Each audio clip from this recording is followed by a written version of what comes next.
Hi, my name is Helen and I'm from the One Church.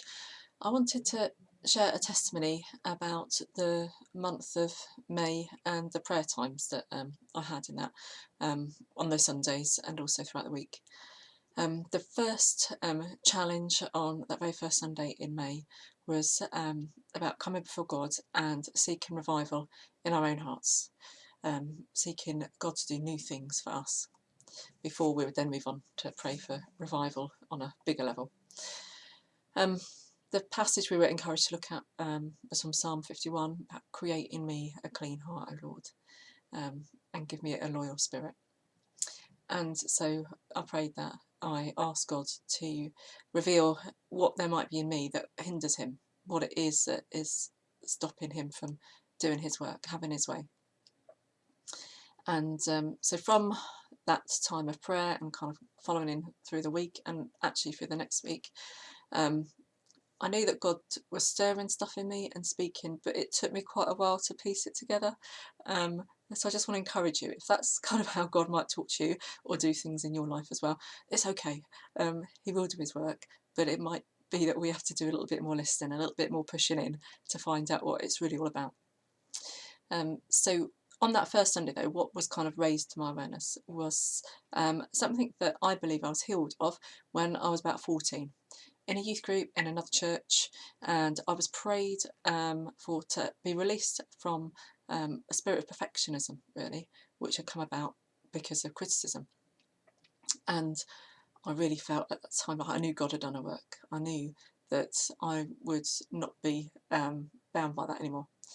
And so 14, a long time ago for me now, but throughout the years there's still been things where I have doubted stuff about myself, where I've still noticed that spirit of criticism and tried to battle it, really.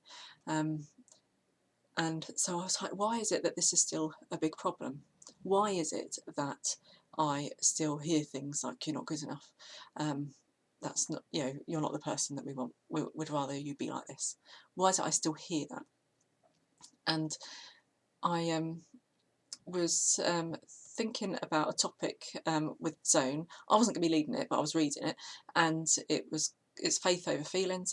One of the feelings was about jealousy, and I was reading through some of those resources. I thought, oh, this feels quite uncomfortable. Like, I didn't think I had a problem with jealousy, but I was talking with another Christian friend on a WhatsApp video call, and this kind of came up. I didn't intend to talk about it, but it did come up, and I just started crying and saying, I think I've got a problem with jealousy, and I really need help with it.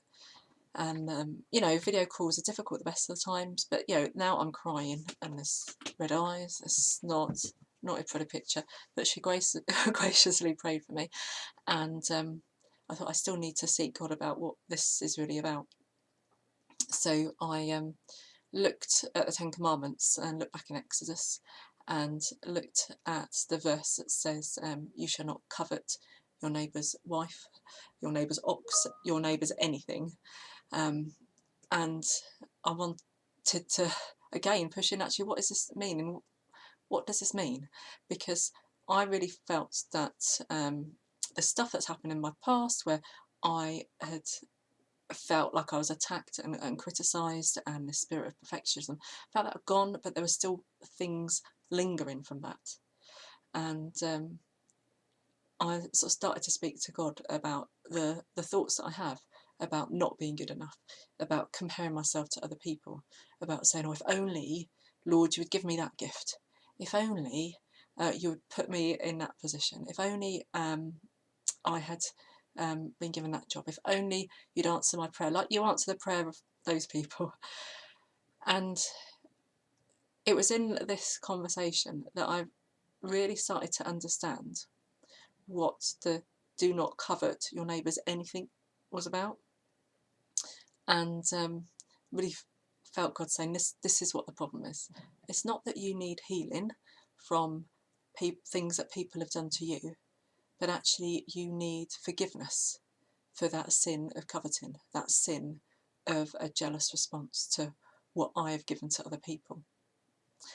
And And when I kind of like got that, it was really like eye-opening, and I thought, crumbs, all of these years, a lot of years since I was 14, all of these years where actually I've kept coming before God and asked really for healing for that thing He's already given me healing for, but actually He wanted me to see it a different way, and He wanted to see it for what it really was, which was actually sin, and the sin of coveting. And I needed to confess that sin before God, which I did do. And again, more mess, more tears, more not looking pretty. But I felt God really give me His forgiveness, that there was a peace that came, that He did confirm that He has removed my sin from me as far as the east is from the west, and that I was free from that sin. And I wanted to share that with you, because there might be some of you that have, like me, have been kind of merrily going along, knowing that there's a problem, but not really being able to identify it, not really knowing what the true, core of it is. And actually, when I realised it was sin, when God showed to me that it was sin, that was something that I could then bring to Him, confess with my mouth, and He could then release me from it and give me forgiveness. And that's what I needed. And you might be in that situation today where you feel that you need to bring something else to God. So I want you to really push in, ask God for His guidance, for His light, maybe pray with somebody else. So I didn't really give much to my friend who I was talking to that time, but she prayed, and that was a start of God doing more in my life. A few days after this kind of forgiveness that He gave me, He also gave me a picture, and I'm not really sure I can truly remember a time where God has given me a picture so vividly, but it was a picture of somebody using a big round sieve to sieve through rocks. Like you're looking for gold, and you're sieving away, you're shaking it through, you're pouring water through. And what I was looking at was the water coming through underneath, which was muddy and grimy and like little bits of dirt. But I felt God say, well, look what's in the sieve. And in the sieve was a lump of gold, not like a tiny nugget, but a lump of gold and a lump of silver. And I felt Him say to me that I've already put good stuff in you, and that is my work, and I'm just cleaning it so that you can see it, other people can see it, and you can know that you are good enough. And lifting my eyes from looking at the dirt and all the stuff that was being washed off.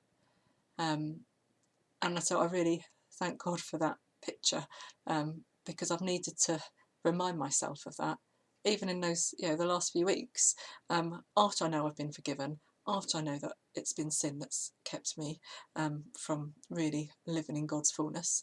I've still needed to go back to that picture.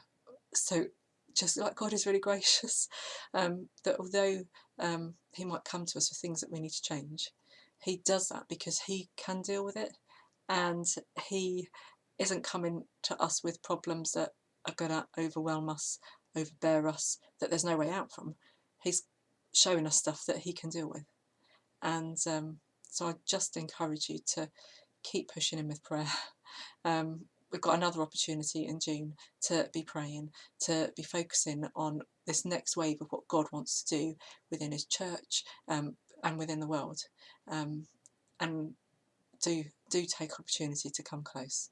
Do take opportunity to pray with friends. Do take opportunity to listen, see what God is saying. I hope this has been helpful to some of you, and I hope you are all well. Take care.